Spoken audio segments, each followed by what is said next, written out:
I'm going to process an SHO image. This is one of M16. We've got hydrogen, oxygen and sulfur, and they're all ready, sort of processed, or mostly processed. And they're all registered to each other. So the first thing you need to do is make a duplicate of one of the images, and I'm going to call it M16 SHO, which is how we're going to combine it, which is the Hubble Palette. And then we're going to convert that SHO image to RGB, and we're going to open the channels file, and we're going to paste the sulfur into the red channel. So select all, copy,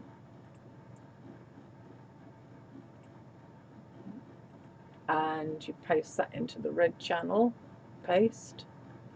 We're going to take the hydrogen, select all, copy, and we're going to paste that into the green channel, paste. And we're going to take the oxygen, select all, copy, and we're going to paste that into the blue channel, paste. So we've highlighted all the channels, and the first thing that you'll notice is how predominant the green is in this image. This is because hydrogen alpha, which has the strongest signal, is in the red channel. Sorry, is in the green channel. So the first thing that we're going to do is we're going to try and tone that down a bit. All the stars have matched up because I did it in Register. So to do that, we go Image Adjust and Selective Color, and we're going to select the green. We're going to move the cyan to the left. There's no strict rules to this. You just have to play around with them, and this is what I've found has worked here.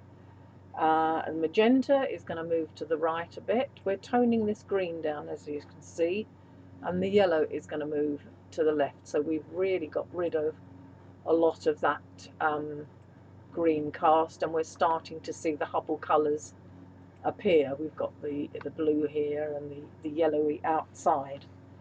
I'm going to do that again. Image Adjust, Selective Colour, and this time we're going to adjust the yellows. As I say, you just have to fiddle around really and find what works. We're going to move the yellow to the right. You can see the difference it's making to the outer perimeters of the nebula. And the magenta we're going to move to the right a bit as well, and that's giving it that sort of orangey toasty colour. So that's that one. We're now going to open the red. We don't have to go back to the beginning and do all this, but we're going on the reds now. We're going to move the magenta to the left, and then we're going into the green, and we're going to move magenta to the right and yellow to the left.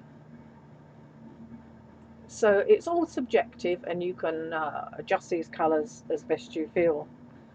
One more iteration, selective colour. We're going back into the red again, and we're going to move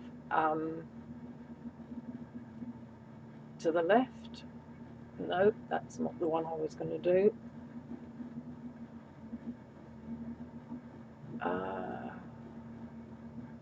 Sorry, I made some notes on this to see which ones I moved, and I must have made an error with that. We're going into the yellow, and we're going to move the cyan to the left. So we're now getting that nice sort of burnt colour on the outside. And then we're going to go into cyan itself, and we're going to move the cyan to the right, which is deepening that colour in the middle, but it's sort of the wrong colour blue. And then we're going to move the yellow to the left, which has made it more of a blue. Well, you can fiddle around with this for absolutely ages until you feel that you've got the right colour. But anyway, that's what I think is possibly around the right colour right now. So that is your Hubble palette combined and colours adjusted. As I say, you can do image adjust. This is just an experiment. You could do the red and make it a stronger red if you wanted to. You could make it a stronger magenta. You know, there's no limit to what you can really do. It's just your taste. So that's in the SHO, and I'm going to do a little bit more processing. I get 10 minutes free recording time on this free software. So I'm going to save that as SHO, and if I run out of time I'll come back to it. Now the next thing that I'm going to do is I'm going to crop the image, because I really want to just work on that middle bit. So I'm going to take a crop, image, crop. We're just going to work on this area. Now you can see on there the stars look a little bit bloated. So I'm going to show you how to reduce star sizes. So it's select, color range,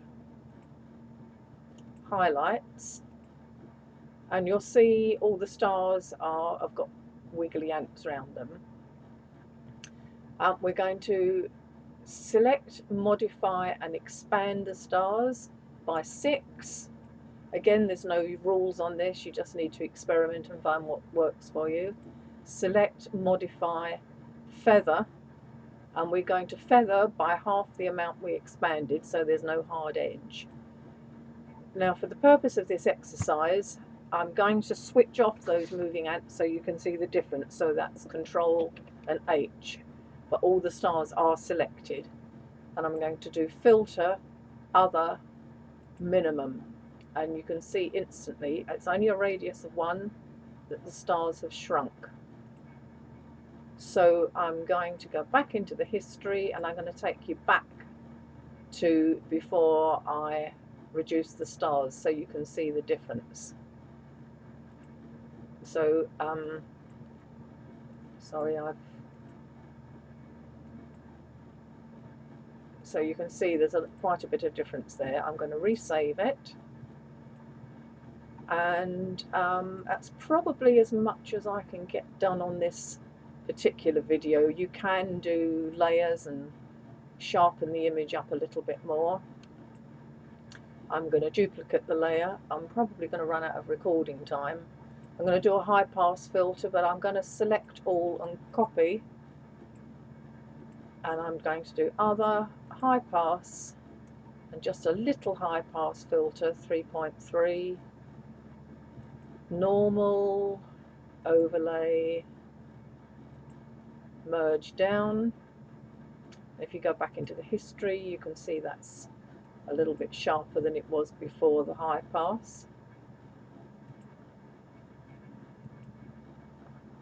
And then I'm going to paste back on the image I put on the pasteboard, and I'm just going to rub out a few bits that I want to sharpen.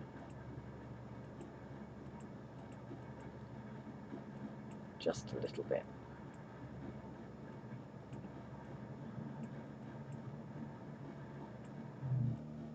And as I say, you can go on and do what you want to do with this image. And I'm going to call that saved now, because my recording time has run out. Save.